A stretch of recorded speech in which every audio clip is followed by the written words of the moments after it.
आइए इसी जुमले के साथ एक बावकार शख्सियत, एक बावकार खतीब को आवाज दिए जाए, जो मायनाज यूनिवर्सिटी का मायनाज खतीब है, हजरत अल्लामा मौलाना मुफ्ती सदरुल्लाह साहब किबला की। आइए इस्तकबाल किया जाए। नारे तकबीर, दोनों हाथ यहाँ से लेके पीछे तक, कोई शर्म नहीं आनी चाहिए। हम रब की बड़ाई बयान कर रहे हैं, किसी जो है प्रधान की या किसी विधायक की बड़ाई नहीं बयान कर रहा है। नारे तकबीर, नारे रिसालत, उर्से मुकद्दस हजरत अल्लामा मौलाना मुफ्ती सदरुल्लाह साहब किबला, नारे तकबीर।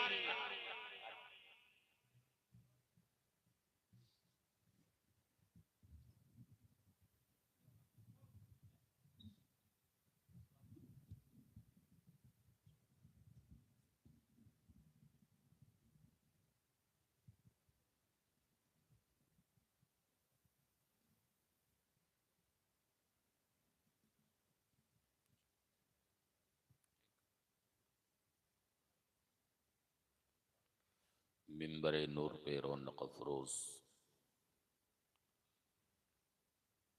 मखदूम गिरामी मरतबत हज़रत अल्लामा मुफ्ती इमादुद्दीन साहब क़िबला मद्दज़िल्लहुल आली,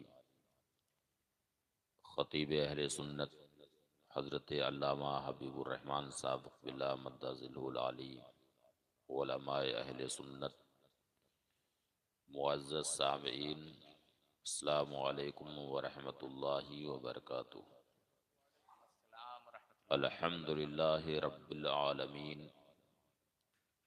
वस्सलातु वस्सलामु अला हबीबिही सय्यिदिल अंबियाइ वल मुरसलीन व अला आलिहि व अस्हाबिही अजमईन। अम्मा बाद, फ़अऊज़ु बिल्लाहि मिनश शैतानिर रजीम।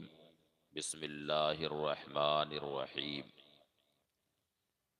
व इबादुर रहमानिल्लज़ीना यमशूना अलल अर्ज़ि हौना व इज़ा ख़ातबहुमुल जाहिलूना क़ालू सलामा वल्लज़ीना यबीतूना लिरब्बिहिम सुज्जदन व क़ियामा।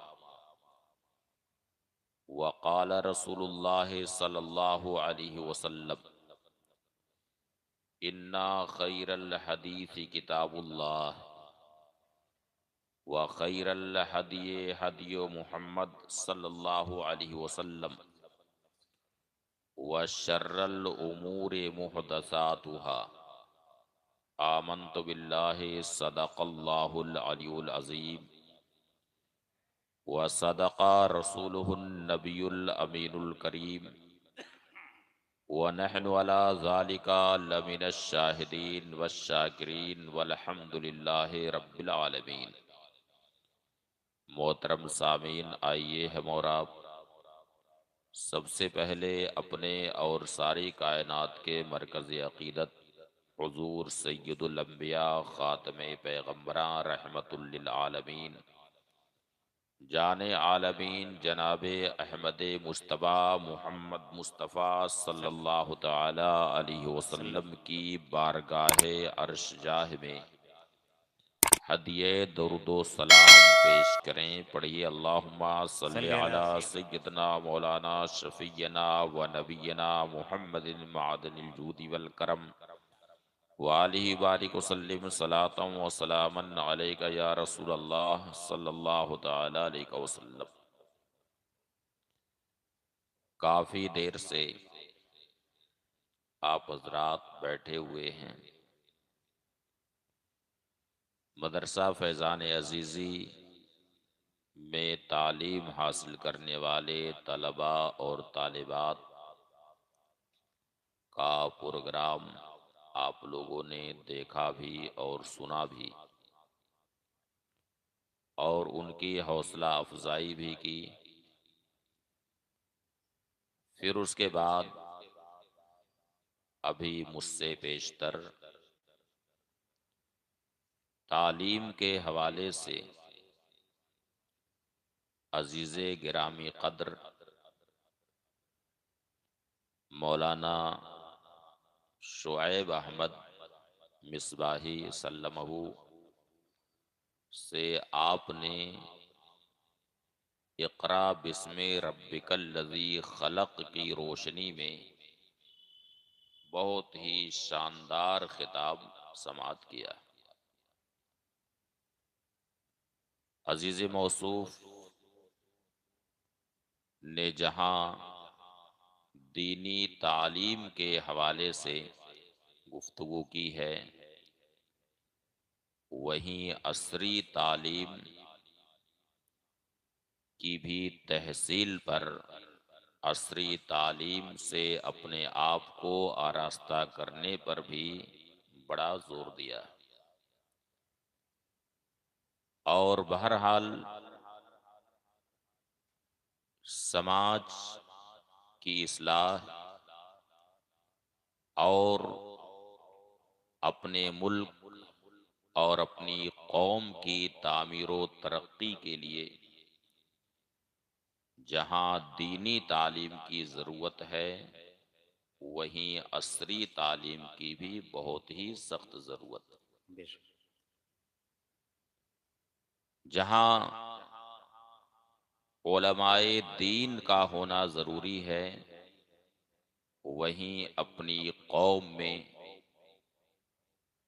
कौम व मिल्लत की खिदमत के लिए अच्छे डॉक्टर, अच्छे इंजीनियर, अच्छे लायर की भी जरूरत। बल्कि कोई भी मुआशरा तालीम के बगैर तरक्की कर ही नहीं सकता। बाइज़्ज़त जिंदगी जीने के लिए सबसे पहले तालीम जरूरी। यही वजह है कि नबी करीम सल्लल्लाहु अलैहि वसल्लम पर जो पहली वही गारे हिरा में नाजिल हुई है, उसमें पढ़ने का ही हुक्म दिया गया। जिब्रील अमीन अल्लाह के रसूल सल्लल्लाहु अलैहि वसल्लम की बारगाह में जो पहली वही लेकर के हाजिर हुए, उसका तफसीली वाक़या बुखारी शरीफ और दीगर कुतुब हदीस में है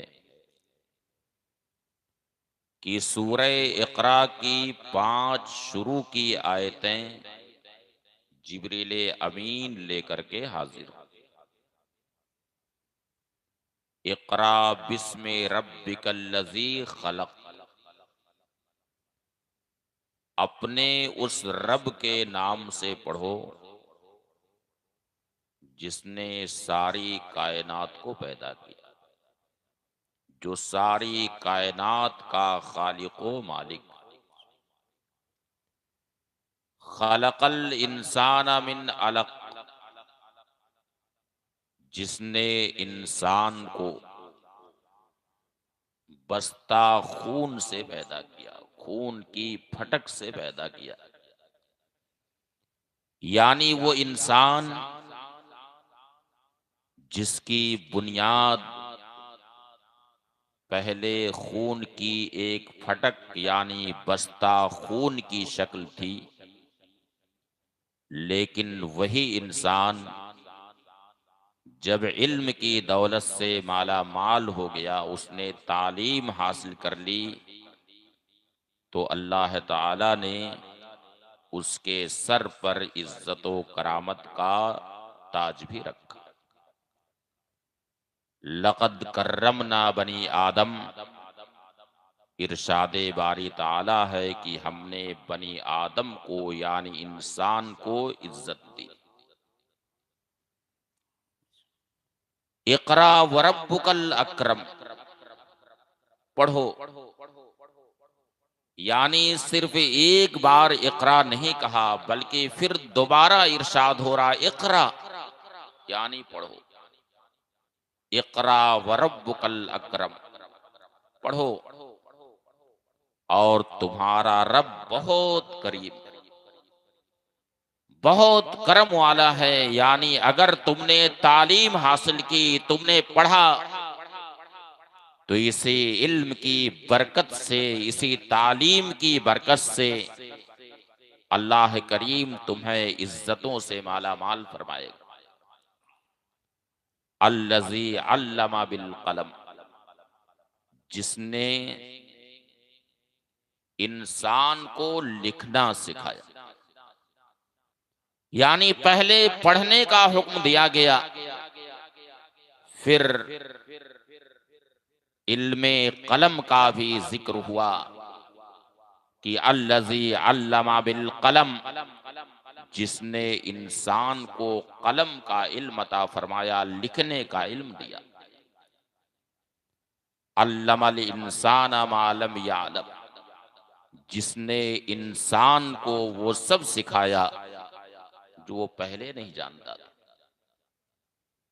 इन आयाते करीमा में आप गौर करेंगे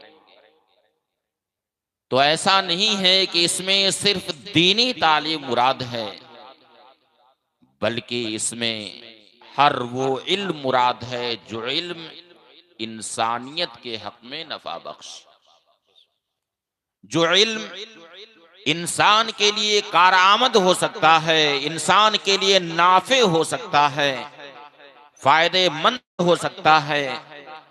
हर वो इल्म इन आयाते करीमा में मुराद।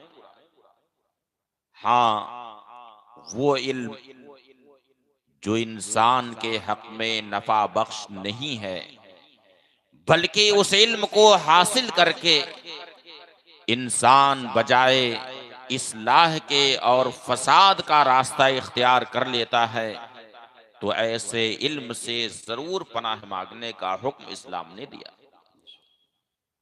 चुनांचे दुआ के ये अल्फाज आए कि अल्लाहुम्मा इन्नी औज़ु बिका मिन इल्मिन ला यनफा, ऐ अल्लाह मैं तेरी पनाह उस इल्म से मांगता हूं जो इल्म नफा बख्श नहीं।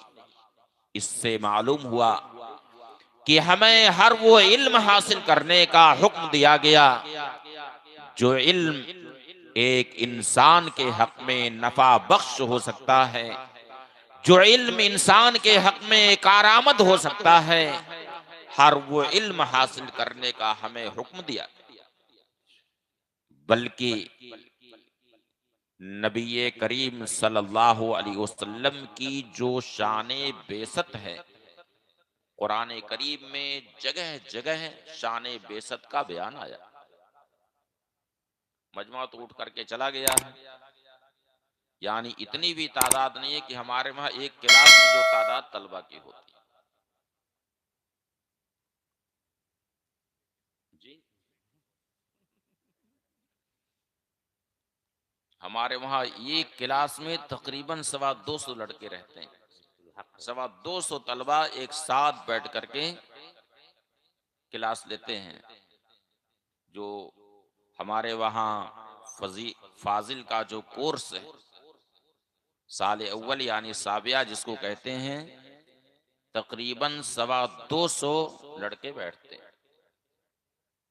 और मैं समझता हूँ अभी गिनती कर लें तो 225 आदमी नहीं होंगे, सब उठ के भाग गए। लगता है कि खाली बस वही जो मदरसा फैजान अजीजी के तलबा का प्रोग्राम पेश हुआ, बस वही लगता है देखने और सुनने के लिए जलालपुर के लोग आए। बताइए, मुझसे पहले अजीज मौसूफ मौलाना शुएब मिसबाही सल्लमहु ने इतनी शानदार तकरीर की, लेकिन आप लोग कुर्सी छोड़ छोड़ के गायब हैं। जलालपुर तो एक इल्मी सरजमीन है, इल्म अदब की सरजमीन इसे कहते हैं। बताइए, जलालपुर के लोग इल्म अदब की बात नहीं सुनेंगे, कहाँ के लोग सुनेंगे? कुर्सी छोड़ छोड़ के सब भाग गए। क्या कहा जाए कि इल्म से कोई दिलचस्पी है, तालीम से कोई दिलचस्पी है? तालीम का तकाजा तो ये है कि आप लोग बैठ करके सुनते, आखिर तक बैठ करके सुनते। तो मैं अर्ज कर रहा था कि कुरान करीम में नबी करीम सल्लल्लाहु अलैहि वसल्लम की शान बेसत का जगह जगह जिक्र किया गया है कि हुजूर की बेसत किस लिए हुई। इरशाद रब्बानी है, लक़द मन्नल्लाहु अलल मुमिनीना इज़ बासा फीहिम रसूलन मिन अनफुसिहिम यतलू अलैहिम आयातिहि व युज़क्कीहिम व युअल्लिमुहुमुल किताब वल हिकमा। देखिए, 3 सिफत बयान की गई। पहली सिफत, अल्लाह ताला ने इरशाद फरमाया कि यकीनन अल्लाह ताला ने सारे मोमिनीन पर एहसान फरमाया, जबकि उनमें उन्हीं में से एक रसूल मबूस फरमाया, एक रसूल भेजा। अब रसूल की शाने बेसत क्या है, मकसद बेसत क्या है, हुजूर को किस लिए भेजा गया? इरशाद रब्बानी है, यतलू अलैहिम आयात, लोगों के सामने आयाते कुरानी की तिलावत करते। और जाहिर है कि आयाते कुरानी की जो तिलावत फरमाते थे नबी करीम सल्लल्लाहु अलैहि वसल्लम, तो ऐसा नहीं जैसे हम कहीं बैठ करके कुरान खानी करते, ऐसे नहीं, बल्कि नबी करीम सल्लल्लाहु अलैहि वसल्लम जब कुरान पाक की तिलावत फरमाते थे तो हुजूर अक़दस सल्लल्लाहु अलैहि वसल्लम के सोहबत की बरकत से सहाबा किराम आपकी ज़बान अक़दस से सिर्फ आयात करीमा को ही नहीं सुनते थे, बल्कि आयात करीमा में जो उलूम मुज़मर हैं उन सारे उलूम को भी बारगाह रिसालत से हासिल करते। यही वजह है कि थोड़े ही दिनों में वही सहाबा किराम जब तक कि ईमान नहीं लाए थे, जब तक इस्लाम में दाखिल नहीं हुए थे, वही ऐसे थे कि उनके मुआशरे में तरह तरह की खराबियां, लेकिन थोड़े ही दिनों में बारगाह रिसालत से जैसे ही जुड़े और सहाबियत का शरफ उन्हें हासिल हुआ, अब उनके दिलों की दुनिया ऐसी बदल जाती थी, थोड़े ही मुद्दत में बारगाह रिसालत के वजह से फैज याफ्ता हो जाते थे कि उनके दिल की दुनिया ऐसी बदल जाती थी कि वही मुआशरा कि जिस मुआशरे में इंसानियत नाम की कोई चीज नहीं थी, बच्चियों को जिंदा दरगोर किया जाता था, ताकतवर अपनी ताकत के नशे में कमजोरों पर मजालिम के पहाड़ तोड़ा करता था, अब वही सहाबा किराम रहमतुल्लिल आलमीन के दामन से जब वाबस्ता हो गए, अब उन्हीं के अंदर उखवत व भाईचारगी का ऐसा जज्बा पैदा हो गया कि एक मर्तबा नबी करीम सल्लल्लाहु अलैहि वसल्लम ने अंसार और मुहाजिरीन के दरमियान जब रिश्ते मुआखात कायम फरमाया। कौन सा रिश्ता? जलालपुर वाले बता सकते हैं कि मुआखात का मतलब क्या होता है? जब आप लोग उठ के भाग जाएंगे, कुछ सुनेंगे ही नहीं, इल्म की कोई बात आप सुनेंगे नहीं, उठ के भाग जाएंगे, तो क्या पता रहेगा मुआखात क्या चीज? अंसारे सहाबा और मुहाजिरीन के दरमियान नबी करीम सल्लल्लाहु अलैहि वसल्लम ने भाईचारगी का रिश्ता कायम फरमाया। एक अंसारी सहाबी को लेते थे और एक मुहाजिर को लेते थे, और दोनों को एक दूसरे का भाई करार देते थे। अब जरा बारगाह रिसालत के फैज का जरा असर देखिए कि हजरत साद इब्न रबी, यह मदीना तैयबा के बड़े मालदार अंसारी साहबी, खुद कहते हैं कि मेरे इतना बड़ा मालदार पूरे मदीना में कोई नहीं था। और नबी करीम सल्लल्लाहु अलैहि वसल्लम ने हजरत अब्दुर्रहमान इब्ने औफ, जो एक मुहाजिर सहाबी हैं, इन्हें उनका भाई बना दिया। हजरत साद इब्न रबी को जब ये मालूम हुआ कि नबी करीम सल्लल्लाहु अलैहि वसल्लम ने अब्दुर्रहमान इब्ने औफ को मेरा भाई बना दिया है, तो उन्हें अपने घर लेकर के गए और इरशाद फरमाया कि अब्दुर्रहमान इब्ने औफ, हलुम्मा वकासिम का माली निस्फुल ली व निस्फुल लक।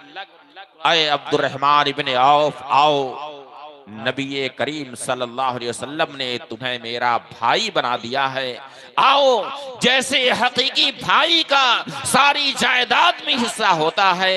अय अब्दुर्रहमान इब्ने औफ, अल्लाह ताला ने मुझे बहुत मालदार बनाया है, मालो दौलत से मुझे नवाजा है। मदीना तैयबा के अंसार में मैं सबसे बड़ा मालदार हूँ। अय अब्दुर्रहमान इब्ने औफ, आओ, मैं अपनी सारी जायदाद दो हिस्सों में बांट देता हूं। एक हिस्सा मेरा है और एक हिस्सा तुम्हारा।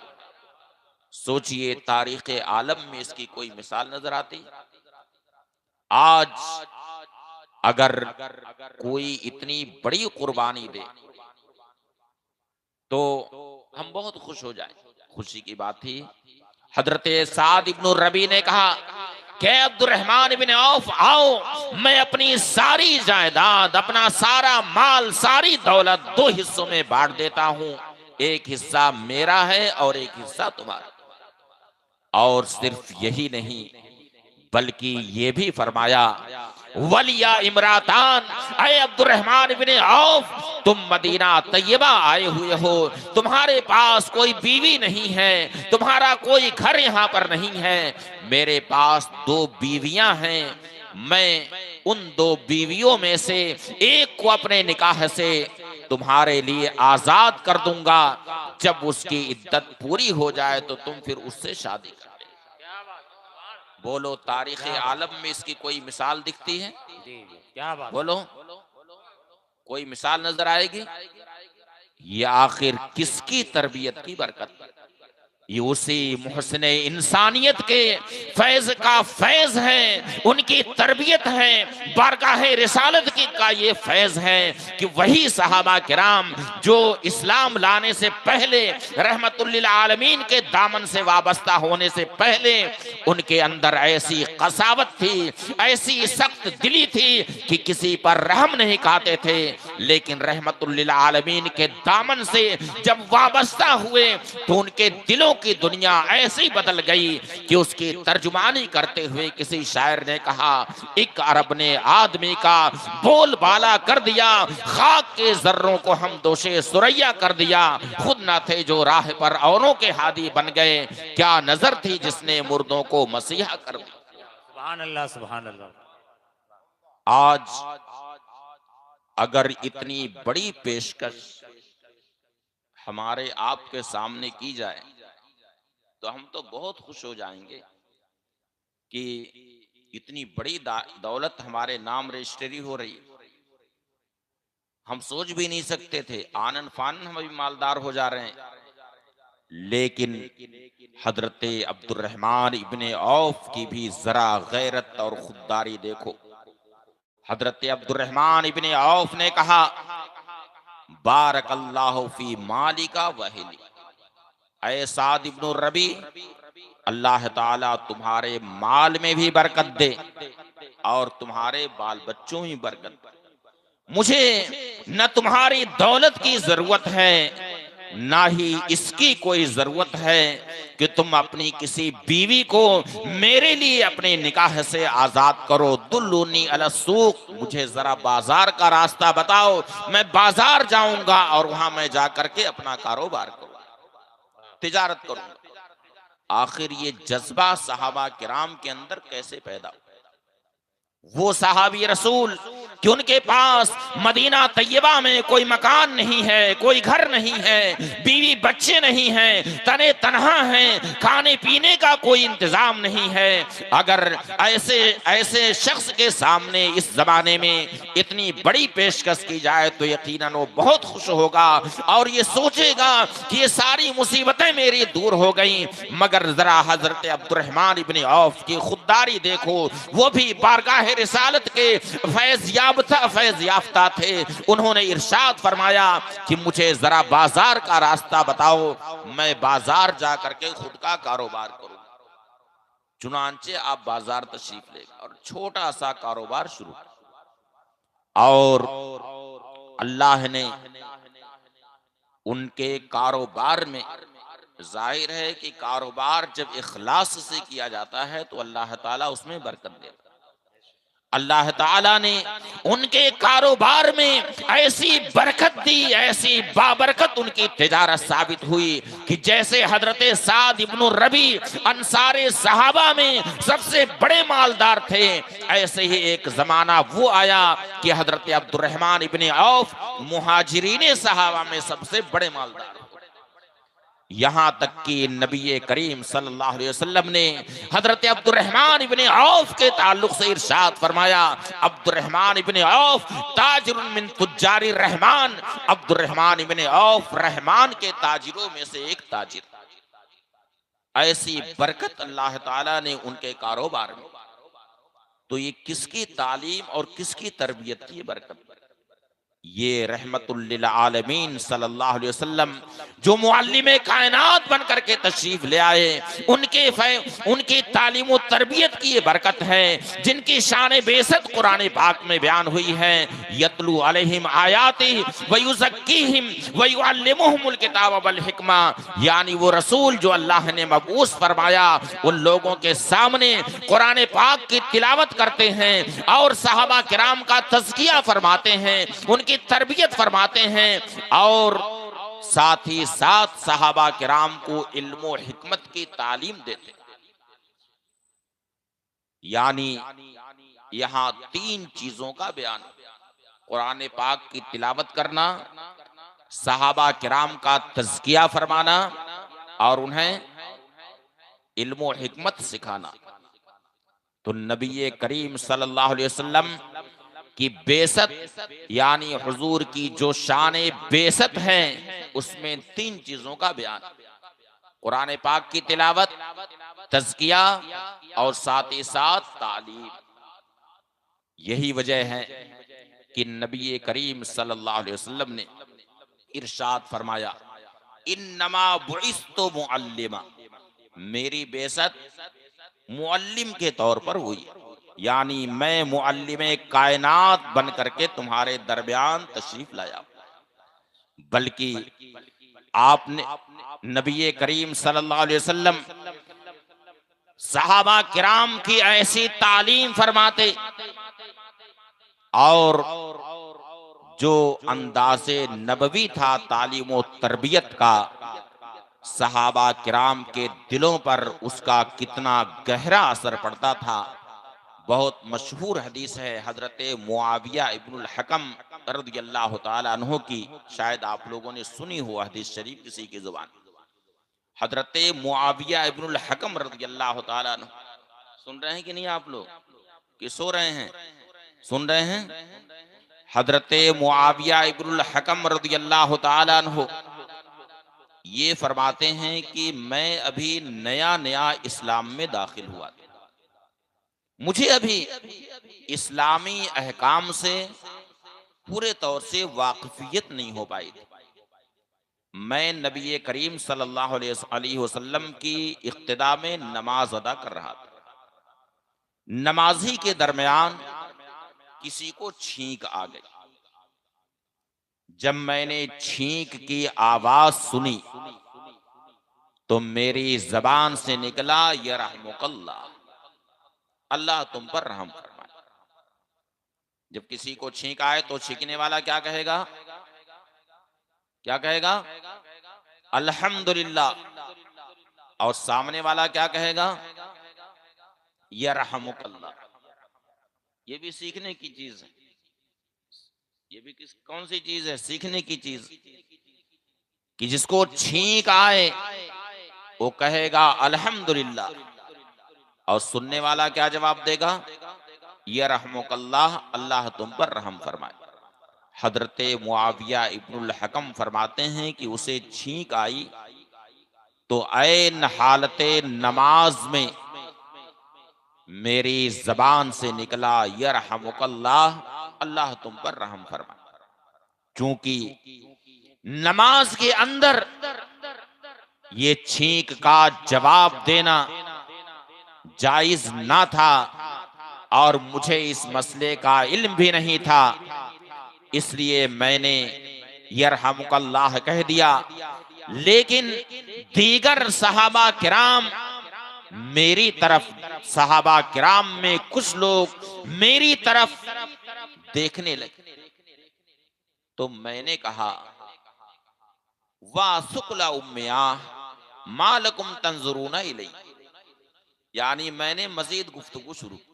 मैंने कहा, ऐ सहाबा की जमात, क्यों आप लोग मुझे घूर घूर करके देख रहे हैं?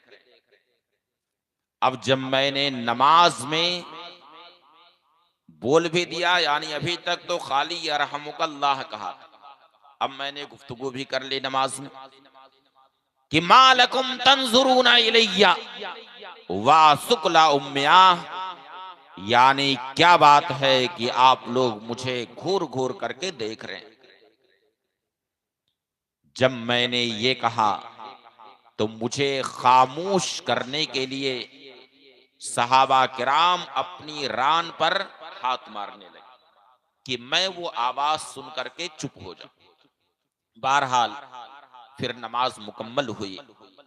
हजरत मुआविया इब्नुल हकम फरमाते हैं कि मैंने नमाज में यकीनन बहुत बड़ी गलती की थी कि एक तो मैंने उसे छींक का जवाब दिया, और दूसरी बात यह है कि फिर मैंने नमाज में गुफ्तगू भी कर ली और इस अंदाज में मैंने कहा, वासुकुला उम्मिया, यानी तुम्हारी माएँ तुम्हारे ऊपर रोएं, मालकुम तंजुरूना इलैया, क्या बात है कि आप लोग मुझे घूर घूर करके देख रहे हैं। इतनी बड़ी गलती मुझसे नमाज में हुई थी, मगर नबी करीम सल्लल्लाहु अलैहि वसल्लम का जरा अंदाज़े तालीम देखो, अंदाज़े तरबियत देखो कि रहमतुल लिल आलमीन सल्लल्लाहु अलैहि वसल्लम ने, मुहसिन इंसानियत ने, मुअल्लिमे कायनात सल्लल्लाहु अलैहि वसल्लम ने कैसी तरबियत फरमाई, कैसी तालीम दी। हजरत मुआविया इब्नुल हकम फरमाते हैं, फबे अभी हुआ वो उम्मी मा राइतो क़ब्लहु वला बादहु मुअल्लिमन अहसना मिन्हु तालीमन फवल्लाहि मा कहरनी वला ज़रबनी वला शतमनी। फरमाते हैं कि मेरे माँ बाप नबी करीम सल्लल्लाहु अलैहि वसल्लम पर कुर्बान हो, कसम खुदा की मैंने नबी करीम सल्लल्लाहु अलैहि वसल्लम से बेहतर कोई मुअल्लिम ना तो हुजूर से पहले देखा ना हुजूर के बाद देखा। वल्लाह हुजूर ने मेरे साथ पूरी रहमत व शफकत फरमाई, और पूरी रहमत व शफकत के साथ हुजूर ने मुझसे इरशाद फरमाया, इन्ना हाज़ी सलाह ला यसलहु फीहा इन्ना हाज़ी सलाह इन्नमा हिया तस्बीह व तकबीर व तिलावतुल कुरान, यानी नमाज के अंदर लोगों से गुफ्तगू करना जायज नहीं है। नमाज इसलिए नहीं होती है कि नमाज में लोगों से बातचीत की जाए, बल्कि नमाज में तो अल्लाह की तस्बीह पढ़ी जाती है, अल्लाहु अकबर कहा जाता है, नमाज में कुरान पाक की तिलावत होती है, नमाज में किसी से गुफ्तगू नहीं की जाती है। यानी नबी करीम सल्लल्लाहु अलैहि वसल्लम ने मुझे ना तो मारा, ना मुझे डांटा, ना मुझे झिड़का, बल्कि बड़ी ही रहमत व शफकत के साथ इरशाद फरमाया, इन्ना हाज़ी सलाह ला यसलहु शैउम मिन ज़ालिक इन्नमा हिया तस्बीह व तकबीर व तिलावतुल कुरान, यानी नमाज के अंदर ये सब चीजें जायज नहीं हैं, नमाज के अंदर बातचीत करना जायज नहीं है, नमाज तो बस तस्बीह है, तकबीर है, तिलावत कुरान है। और कसम खा करके उन्होंने कहा कि मेरे माँ बाप हुजूर पर कुर्बान हों, वल्लाह मैंने हुजूर से पहले, ये हुजूर से अच्छा कोई मुअल्लिम ना तो मैंने हुजूर से पहले देखा ना हुजूर के बाद मैंने देखा। एक अरब ने आदमी का बोलबाला कर दिया, खाक के जर्रों को हम दोषे सुरैया कर दिया, खुद ना थे जो राह पर औरों के हादी बन गए, क्या नजर थी जिसने मुर्दों को मसीहा कर दिया। सुभान अल्लाह, सुभान अल्लाह। इस तरीके से आप इस्लामी उसूलो कवानीन को देखेंगे तो आपको जगह जगह तालीम के जलवे नजर आएंगे।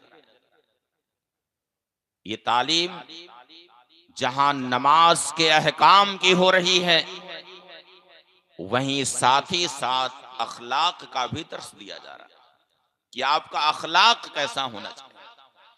कि एक शख्स है जिसे अभी कुछ मालूम नहीं है, इस्लामी तौर तरीके से ना वाकिफ है, नमाज के मसाइल से वाकिफ नहीं है वो, तो अब ऐसा नहीं है कि जब उसे तालीम दी जाए तो उसे डांटा जाए, फटकारा जाए, बल्कि ही बड़ी ही नरमी और मोहब्बत के साथ उसे समझाया जाए।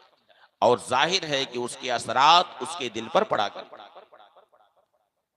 और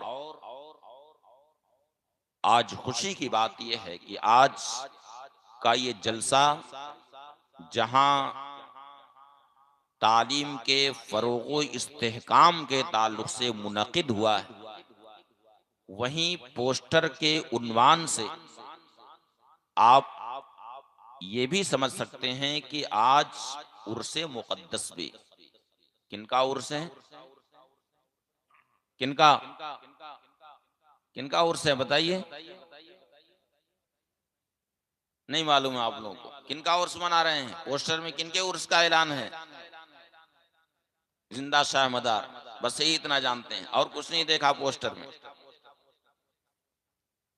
हजरत बदिउद्दीन अहमद, जिन्हें जिंदा शाह मदार कहा जाता है, हजरत जिंदा शाह मदार रहमतुल्लाह ताला अलैह, यह किबारे औलियाए किराम में से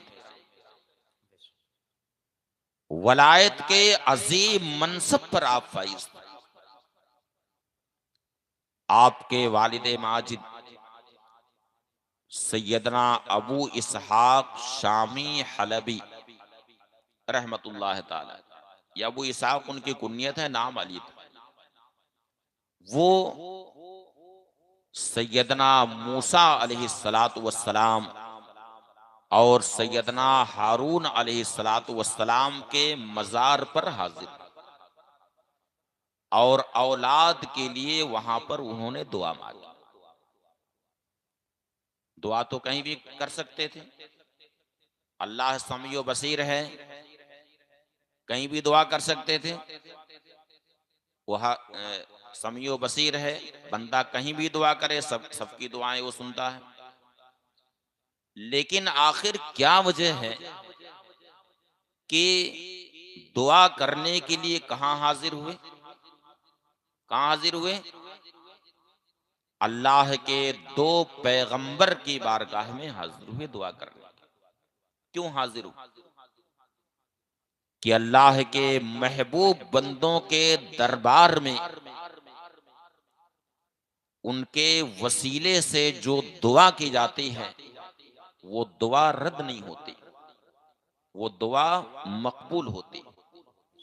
क्या आप कुरान पाक में नहीं पढ़ते हैं कि हजरत मरियम जहां इबादत करती थी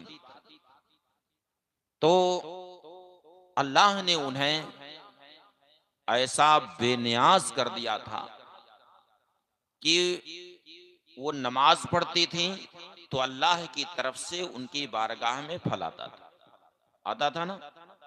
और जाड़े के मौसम में गर्मी वाला फल, गर्मी के मौसम में जाड़े वाला फल।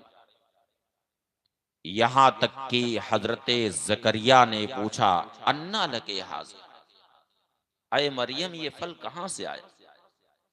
हजरत मरियम ने क्या कहा? हुआ मिन इंदिल्लाह, ये कहां से आया? अल्लाह की तरफ से आया। अब हजरत जकरिया तो कहीं भी औलाद के लिए दुआ कर सकते थे, लेकिन हजरत जकरिया ने फर्जंद के लिए जो दुआ मांगी है, दुआ मांगने के लिए उस मेहराब का इंतखाब किया जिस मेहराब में हजरत मरियम इबादत करती थी। कुरान करीम में इरशाद है, हुनालिका दा जकरिया रब्बा, यानी वहीं पर हजरत जकरिया ने अपने रब से दुआ मांगी। दुआ तो कहीं भी कर सकते थे, वो भी अल्लाह के नबी, अल्लाह के अंबिया मुस्तजाबुद दावात होते। लेकिन आखिर हजरत मरियम जिस मेहराब में इबादत किया करती थी वहां जाकर के दुआ क्यों मांगी? कुरान करीम में इरशाद हुआ, हुनालिका दा ज़करिया रब्बा, यानी वहीं पर हजरत ज़करिया ने अपने रब से दुआ मांगी कि ऐ हमारे रब, मुझे पाकीज़ा औलाद अता फरमा। कहीं भी दुआ कर सकते थे, दुआ मकबूल हो, लेकिन खास उस जगह क्यों दुआ मांगे जाके कि अल्लाह की एक महबूब बंदी से उस जगह को निस्बत। तो जहां अल्लाह के महबूब बंदों का जिक्र होता है, जहां सालहीन का जिक्र होता है, वहां अल्लाह की रहमत नाजिल होती है। तो सालहीन की बारगाहों में हाजिर होकर के उनके तवस्सुल से जो दुआ मांगी जाती है, अल्लाह ताला उस दुआ को रद्द नहीं फरमाता। तो हजरत अबू इसहाक शामी सैयदना मूसा अलैहिस्सलातु वस्सलाम और सैयदना हारून अलैहिस्सलाम के मज़ारे पुरअनवार पर हाजिर और वहीं पर औलाद के लिए दुआ मांगी। उधर दुआ मांगी, उधर हातिफे गैबी ने बशारत दी कि अबू इसहाक शामी, तुम्हारी दुआ अल्लाह ने कबूल फरमा लिया।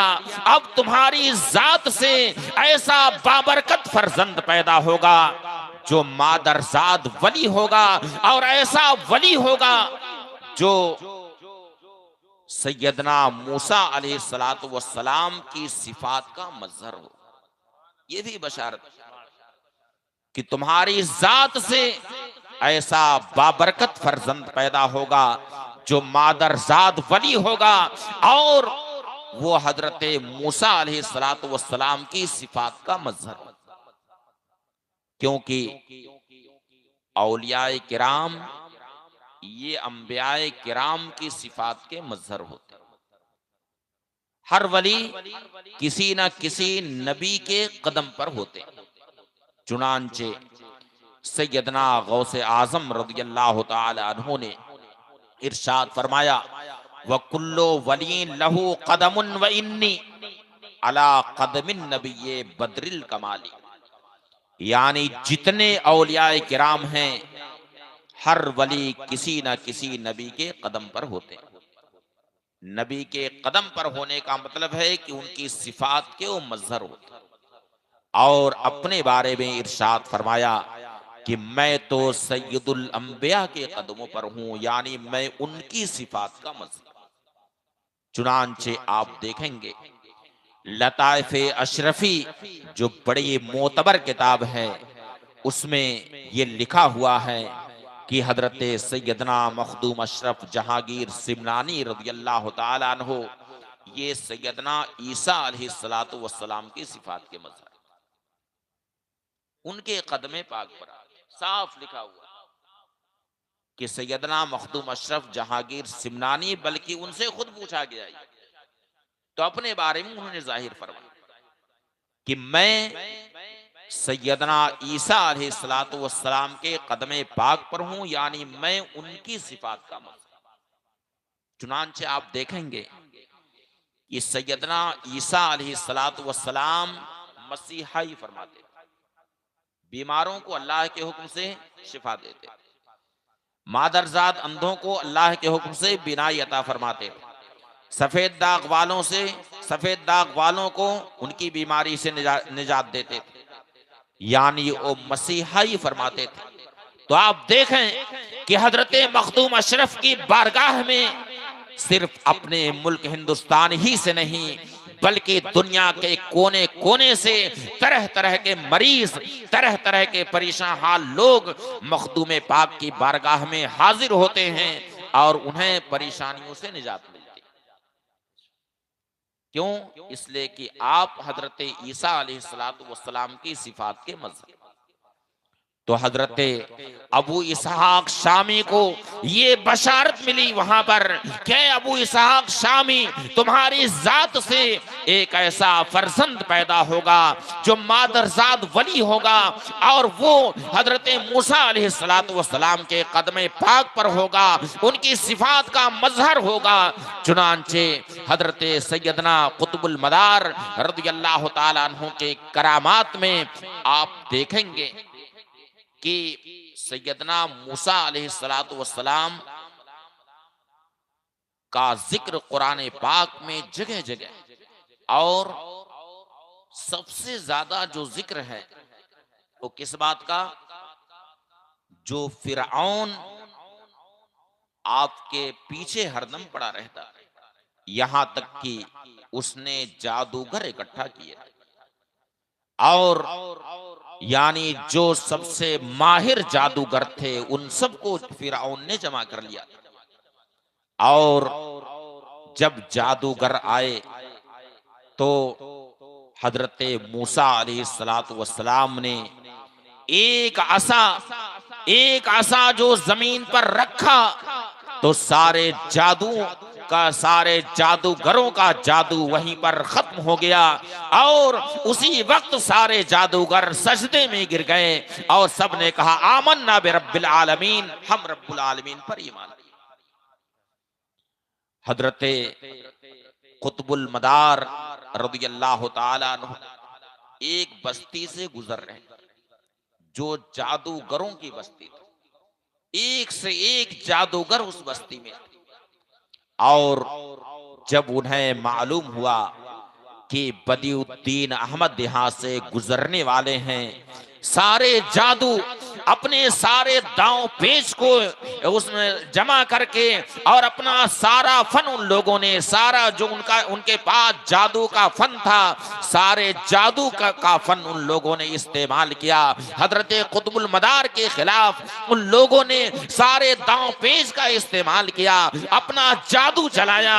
लेकिन जैसे ही हजरत कुतुबुल मदार ने एक निगाह उनकी तरफ डाली है, उनका सारा जादू वहीं पर नेस्तो नाबूद हो गया।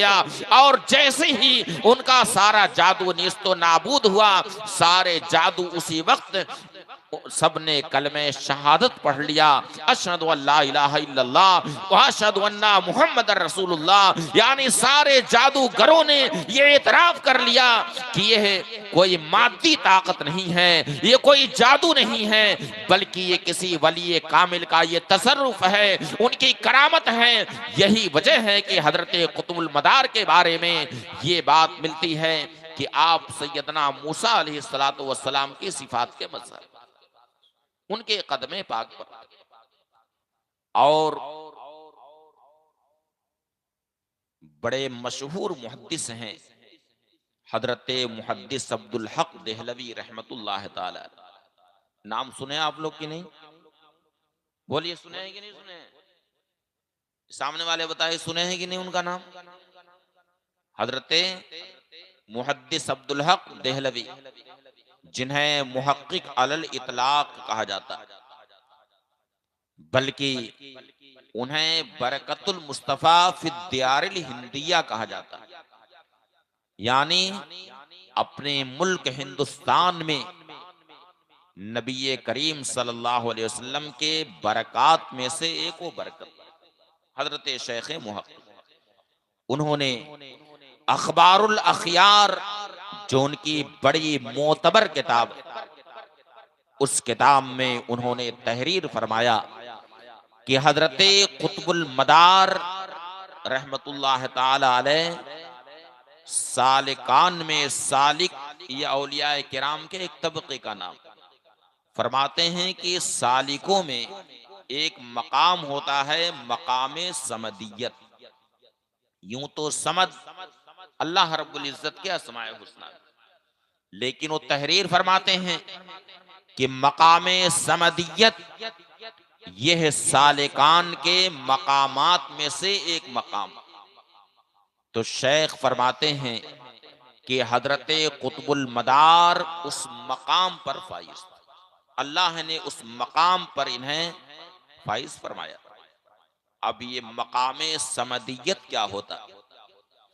इस मकाम पर जब कोई बंदा पहुंच जाता है तो वो दुनियावी हाजतों से अल्लाह के हुक्म से बेनियाज हो जाता है। उसे खाने पीने की जरूरत नहीं पड़ती, उसे लिबास भी तब्दील करने की जरूरत नहीं पड़ती। बल्कि अभी पिछले हफ्ते मैं खंबात शरीफ हाजिर हुआ, वहां हिफ्ज हदीस का मुकाबला था, हकम के तौर पे मुझे बुलाया गया था।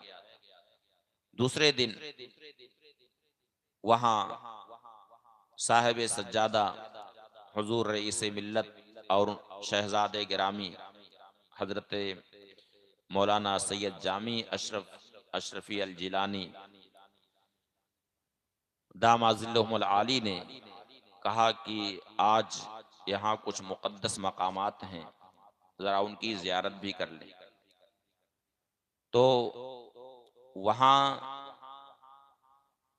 पहाड़ की ऊंचाई पर, यानी एक टीला नुमा है, वहाँ एक छोटी सी मस्जिद बनी हुई।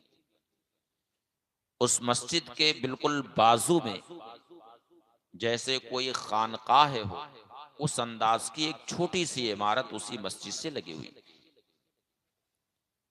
और वहां लोहे की जाली से एक हिस्सा घेरा हुआ और एक तख्ती वहां पर लगी हुई, जिसमें ये लिखा हुआ कि ये हजरत कुतुबुल मदार की ये चिल्ला गाह है, जहां पे आपने चिल्ला किया। और यानी यहां पे आपने रियाजतो मुजाहदा किया। कई साल तक हजरत सैयदना बदिउद्दीन अहमद जिंदा शाह मदार रहमतुल्लाह ताला अलैह ने वहां पे रियाजतो मुजाहदा किया। और जो तख्ती लगी है उसमें ये लिखा हुआ है कि यहीं पे आपने दुआ फरमाई कि ऐ परवरदिगार, मुझे दुनियावी हाजतों से बेनियाज कर। ये दुआ वहीं पर की उन्होंने। उधर दुआ की और वो दुआ अल्लाह की बारगाह में मकबूल हुई। उसी तख्ती में ये लिखा हुआ है कि फिर नबी करीम सल्लल्लाहु अलैहि वसल्लम तशरीफ लाए और नबी करीम सल्लल्लाहु अलैहि वसल्लम ने अपने दस्ते अक़दस से हजरत बदिउद्दीन अहमद शाह मदार रहमतुल्लाह ताला अलैह को खाने के कुछ लुक़मे खिलाए, 11 या 12 लुक़मे खिलाए।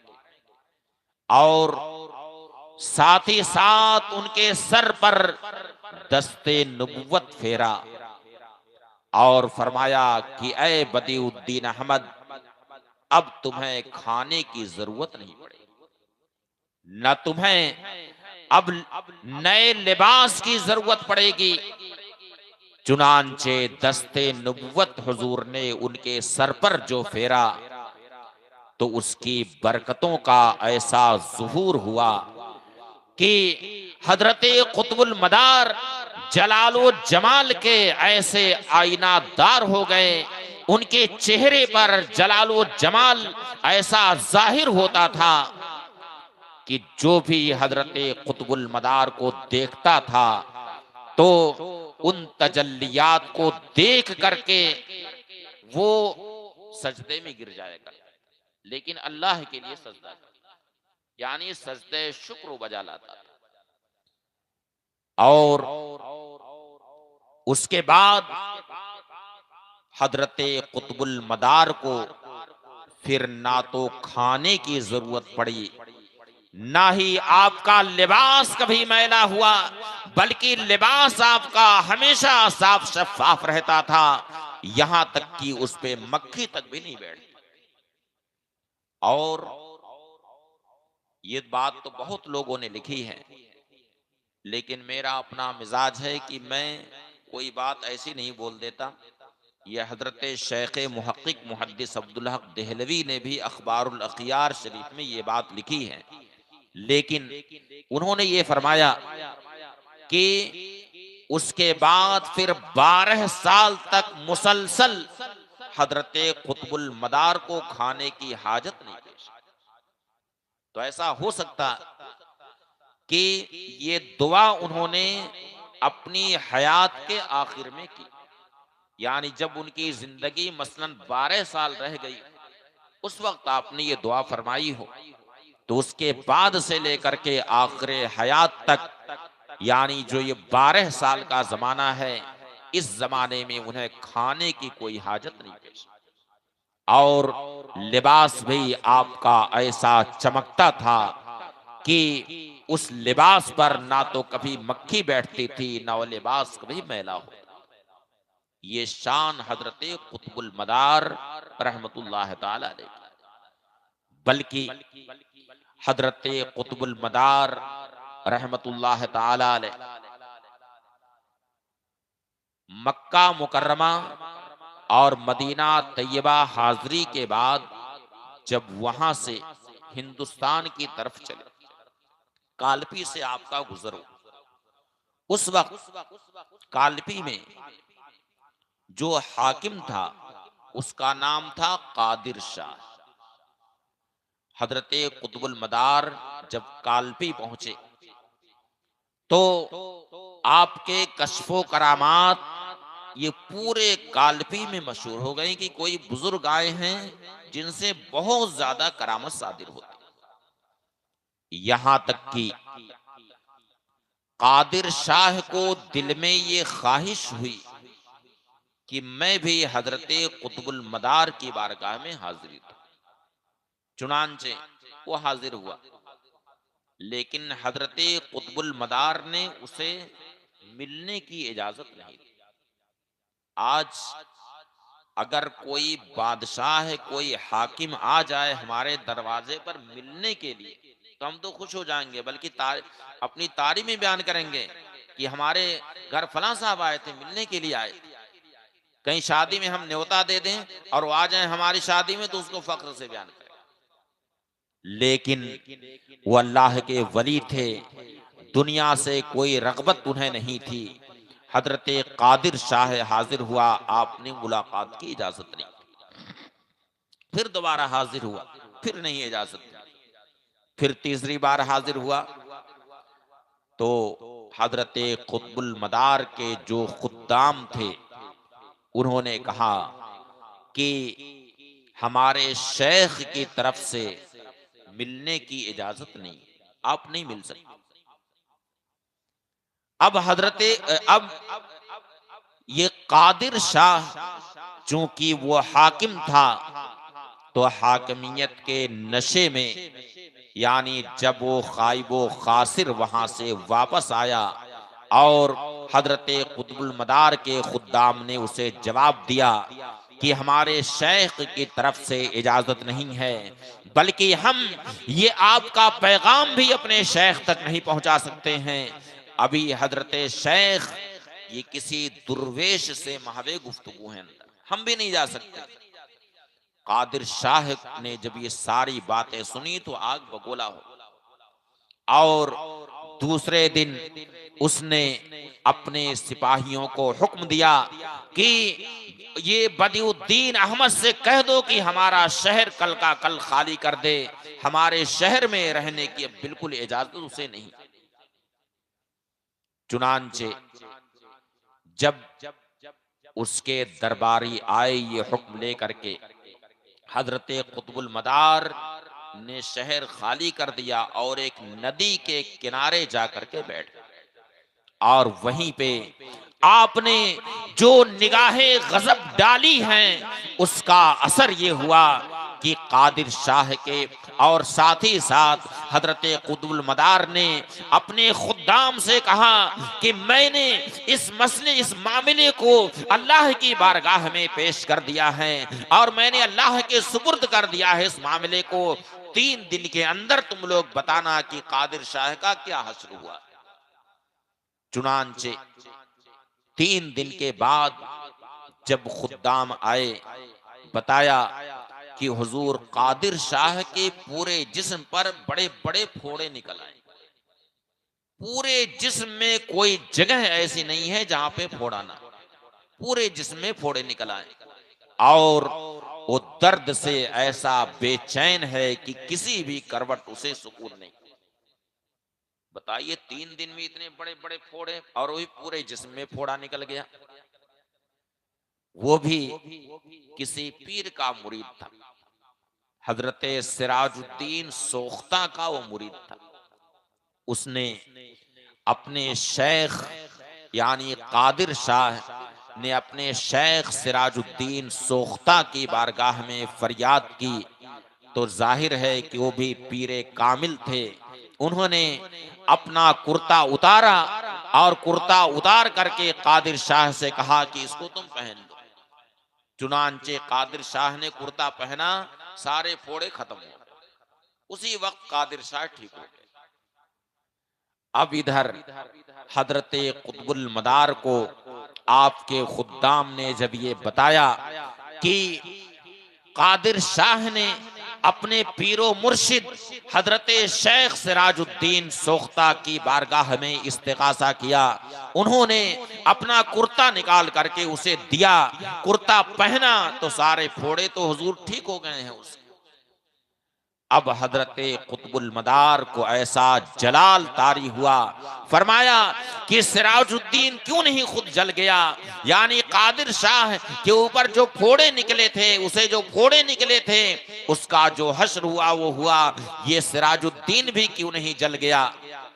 चुनांचे आपकी जबान से ये जुमला निकलना था कि हजरत शेख सिराजुद्दीन को अपने पूरे जिस्म में ऐसी जलन पैदा हुई, ऐसी जलन पैदा हुई कि पूरी जिंदगी वो जलन खत्म ना हुई, यहां तक कि उसी में विसाल फरमा गया। इसीलिए उन्हें कहा जाता है सिराजुद्दीन सोख्ता। सोख्ता का मतलब क्या माना सोख्ता का? ओहो बताइए, इल्म अदब की ये सरजमीन है, सोख्ता का माना आप लोग नहीं बता सकते। सोख्ता का माना जला हुआ, तो उन्हें सिराजुद्दीन सोख्ता इसीलिए कहा जाता है। इसलिए औलियाए किराम की निगाहे गजब से हमेशा बचना चाहिए। औलियाए किराम की बारगाह में कभी भी जुरत व बेबाकी का मुजाहरा नहीं करना चाहिए, बल्कि औलियाए किराम की बारगाह में हमेशा अदब के साथ रहना चाहिए और उनसे हमेशा दुआओं की दरख्वास्त करना चाहिए कि निगाहे वली में वो तासीर देखी, बदलती हजारों की वो तकदीर देखी। औलियाए किराम की शान ये होती है कि किसी शायर ने कहा, न पूछ इन खिरका पोशों की, इरादत हो तो देख इनको, यदे बैजा लिए बैठे हैं अपनी आस्तीनों में। तमन्ना दर्द दिल की हो तो कर खिदमत फकीरों की, नहीं मिलता ये गौहर बादशाहों के खजीने।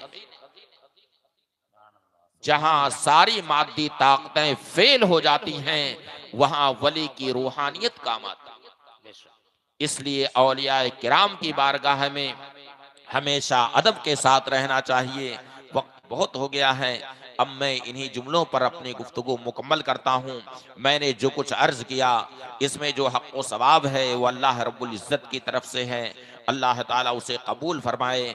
बयान करने में ताबीरी तशरीही या कोई भी खता हुई हो मुझसे है, मैं उससे तौबा इस्तिग़फ़ार करता हूँ। अस्तग़फ़िरुल्लाह रब्बी मिन कुल्लि ज़ंबिन व अतूबु इलैह व आखिरु दावाना अनिल हम्दुलिल्लाहि रब्बिल आलमीन। अस्सलामु अलैकुम व रहमतुल्लाहि व बरकातुहू।